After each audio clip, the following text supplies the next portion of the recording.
Hey, what's up, everyone? Welcome back to Miami Total Football. We're going to do an analysis of Inter Miami's 2-1 defeat against FC Dallas from Wednesday night. We're doing it a little bit later than usual. We usually do it the day after, but had some technical difficulties yesterday when I went to the beach to try to do the video and shoot the post-game analysis. The audio came out pretty poor, so rather than subject you to that, figured we'd do it again and talk about the defeat and recap and analyze what happened in the match. So obviously Inter Miami loses 2-1. They let a 1-goal lead slip away in that one. FC Dallas scores 2 after halftime, first in the 60th minute on a controversial penalty kick that Franco Jara puts away. We'll talk about that controversy in a little bit. And afterwards, FC Dallas found a winner. Inter Miami gave up another late goal, this time in the 82nd minute, to Ryan Hollingshead off a feed from Brian Reynolds, who once again victimized Leandro Gonzalez-Pires in the penalty area to set up that decisive finish. Now, for Inter Miami, the performance overall wasn't a great one.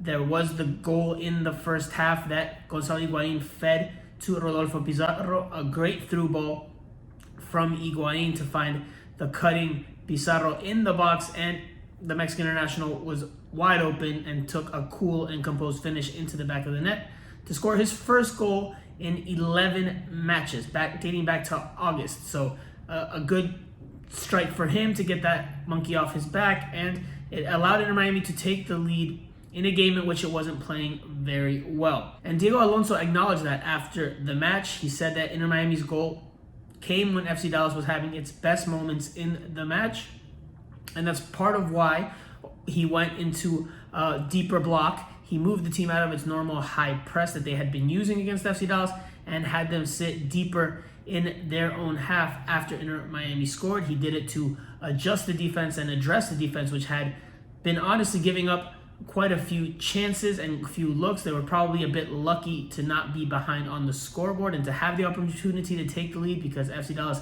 did have some good looks.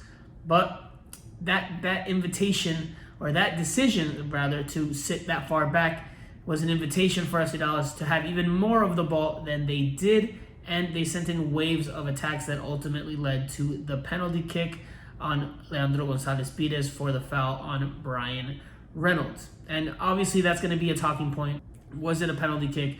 Was it not? I think it was a bit soft. I think it was a soft penalty kick, but I think it was a penalty kick. It was a bit of a clumsy challenge from Gonzalez-Pires in the box.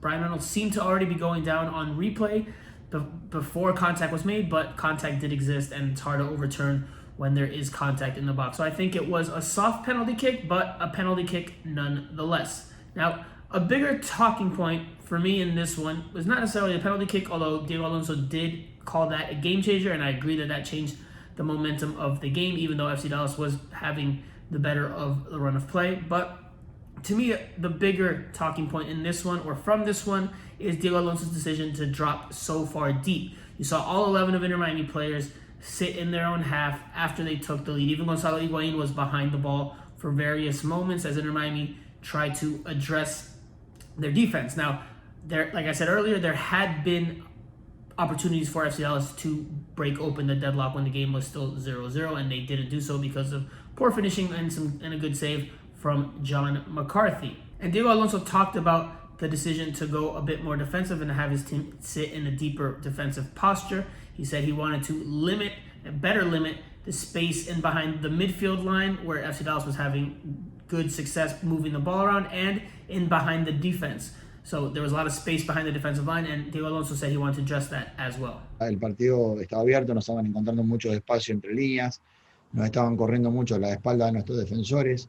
Entonces lo que decimos fue ajustar, ¿no? Tratar de ajustar los espacios a la espalda de los volantes, ajustar los espacios a la espalda de los defensores, y creo que funcionó durante mucho tiempo. El equipo controló mucho mejor, defendió mejor. I understand Diego Alonso's rationale for wanting to protect the 1-0 lead and address that defense, which had not been playing well. But I think there was a better way to go about it. I think the better course of action would have been to have the team drop their lines a bit, but not so far deep that you had all 11 players behind the ball and not really fighting for possession anymore, just looking rather to hit on the counterattack, because that invited FC Dallas to continue to attack and they were probably always going to find a breakthrough or a good opportunity against an Inter Miami defense that, it has to be said, has not been very solid over the course of the year. And one more thing with regards to the defense, left back Ben Sweat had some interesting post-game remarks. He said he thought the team dropped too deep and that invited pressure from FC Dallas, which are comments that are a stark difference from what Diego Alonso said after the match and why he went the route that he did. Ben Sweat said he thought it was a little bit too deep and that hurt Inter Miami. I think we started the second half in a low block, and I think we stayed in a low block the majority of the second half and just invited a lot of pressure with that. They got a lot of crosses off. Sitting back like that, you're going to invite that kind of pressure. So I think we were sitting a little too deep, and they have good players who can make plays, and that's just what happened. Now, while we'll point the finger at the defense, especially for giving up a late winner yet again, or a late decisive goal yet again, has to be said that Inter Miami's attack is a major issue. They have 22 goals in 21 games. They only scored once in this match. It was off of, again, an exquisite through ball from Gonzalo Higuain to Rodolfo Pizarro, but there's just been too few and far between moments like that this year. And yes, the defense has had its issues, but no one on the defense is of the caliber nor gets paid the amount of money that Rodolfo Pizarro and Gonzalo Higuain get paid. And again, this is not just on those two players. This is on the team itself and all the attackers in general. And I've talked about this before on Miami Total Football this year. The function of the team and the way it attacks is not very effective. It hasn't worked really well. That's why they have the production or lack of production that they've had up top.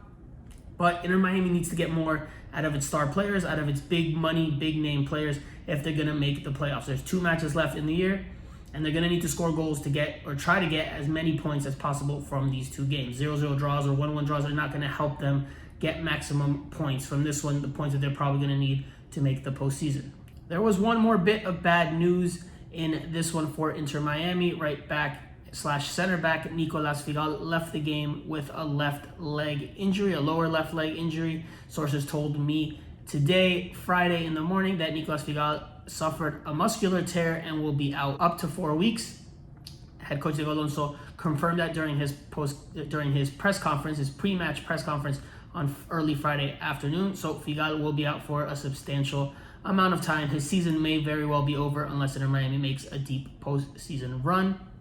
And for Inter Miami, that is definitely a bitter pill to swallow, especially going into this Sunday's match against Toronto FC, because Nicolas Figal, Leandro Gonzalez-Pires, and Andres Reyes will all be out for this one. Gonzalez-Pires and Reyes are out due to yellow card accumulation, so Inter Miami is going to have to get creative and how to defend Toronto FC, a team that's at the top of the Eastern Conference and vying for the Supporters' Shield. Definitely not an easy task for Diego Alonso to figure out how to piece together that defense. Options are AJ De La Garza and Christian Lacuna as a center back tandem, but they've never played before together in the middle, so it's going to be a tough ask for them against a talented Toronto team. But I don't want to make it sound all doom and gloom here on Miami Total Football. There were some positives in this one, including the play of Rodolfo Pizarro. He's not only because he scored the goal, but his ability to combine and move the ball to fellow attackers in the final third. Not much end product aside from the goal, but good overall performance from him, and Inter Miami remains in the hunt for a playoff spot. But they have a huge matchup on the weekend that they need to try to get as many points as possible from. 3 would be ideal. 1 would maybe cut it, but the Chicago Fire have a game in hand, and that really hurts Inter Miami's chances. So 3 points would absolutely be the better deal if they can manage to do so with a depleted team. But that about does it for now. What did you think of Inter Miami's 2-1 defeat to FC Dallas on Wednesday night? Is your confidence in the team's ability to make the playoffs gone at this point? Do you think it's a long shot, or are you still optimistic that they'll get there in the end? Do you also think that Diego Alonso went a bit too defensive?